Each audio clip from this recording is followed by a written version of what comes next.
ক'বলৈ ভাষা নাই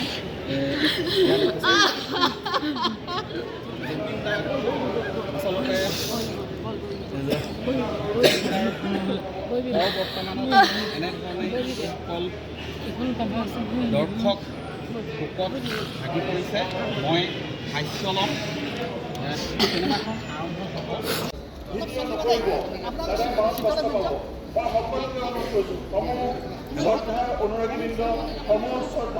চিনেমাখন ৰেকৰ্ডিং নকৰে মোবাইলত চিনেমাখন ৰেকৰ্ডিং কৰিলে দাদাই কষ্ট পাব কাৰণ দাদাই পাইৰেচিৰ এগেইনষ্ট আৰু এতিয়া আমি সকলোৱে মায়াবিনী পৰিৱেশন কৰিম আৰু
হয় এটা খুব উকা পৰিৱেশ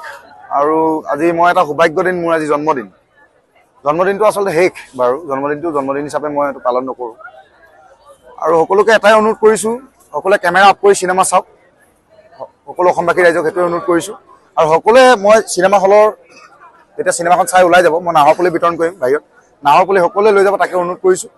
আৰু ক'বলৈতো আজি ভাষা নাই বাঘ আহি আছে আমাৰ মাজত ৰেঞ্জৰ বাৰত আহি আছে সেইটো সকলোকে কৈছোঁ বাঘ সদায় অমৰ হৈ থাকিব তেওঁ সদায় আৰু তেওঁৰ মই দুখাৰী গীত গাই দিছোঁ তেওঁৰ প্ৰিয় গীত তোমাৰ নীলিম কথাৰ দৰে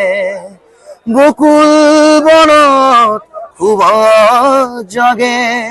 বকুল বনত শুভা জাগে তোমাৰ নীলিম কথাৰ দৰে জয় জুবিন দা লভ ইউ জুবিন দা ক'বলৈ ভাষাহীন আৰু অসমীয়া চিনেমাৰ প্ৰথমটো দিনৰ প্ৰথমটো দৰ্শনী প্ৰত্যেকখন অসমীয়া চিনেমাই চাই আহিছোঁ, কিন্তু আজি অকণমান বেলেগ এটা পৰিৱেশ আপোনালোকে চাৰিওকাষে দেখিছেই। মনত একেবাৰে সাহস লৈ পেলাই আজি চাবলৈ আহিছোঁ আৰু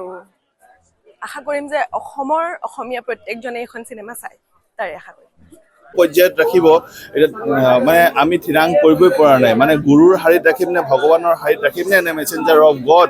এনেকুৱা শাৰীত ৰাখিম নে, কাৰণ তেখেতে নিজৰ ভৱিষ্যত কথাখিনি ক'ব পাৰিছিলে, তেখেতে নেচাৰৰ লগত কথা পাতিছিলে, তেখেতে চৰাই চিৰিকটিৰ লগত কথা পাতিছিলে, এই প্ৰকৃতিৰ লগত কথা পাতিছিলে, গছৰ লগত কথা পাতিছিলে, কেনেকুৱা এজন মানুহ আছিলে সেইখিনি আমি স্বচক্ষে দেখা পাইছোঁ আৰু স্বচক্ষে এইটো জ্বলন্ত প্ৰমাণ আছে। আৰু সেইকাৰণে এই চিনেমাখনে দাদাৰ জীৱনৰ 19 বছৰ 15 পৰা 20 বছৰ যি ভিতৰত দাদাৰ সোমাই আছিলে এটা সপোন, এই সপোনটো দাদাই বাস্তৱত ৰূপায়িত কৰিছিলে আৰু সেইটো দাদাৰ নিজ মুখে কৈছে যে মই 15 বছৰৰ সপোন, মোৰ 20 বছৰৰ সপোন, মই সপোন ৰূপায়িত কৰিছোঁ ৰৈ ৰৈ বিনালে। আপোনালোক সমগ্ৰ অসমৰ ৰাইজ আপোনালোক আহিব আৰু এই ছবিখন চাব।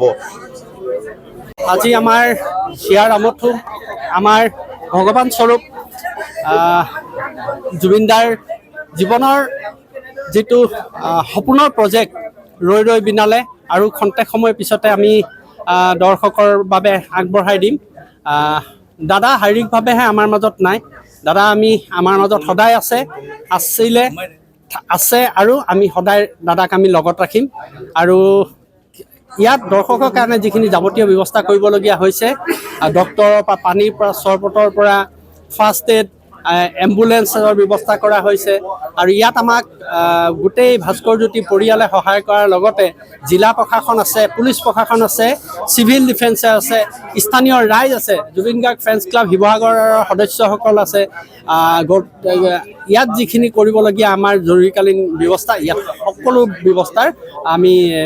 সুচাৰুৰূপে কৰা হৈছে।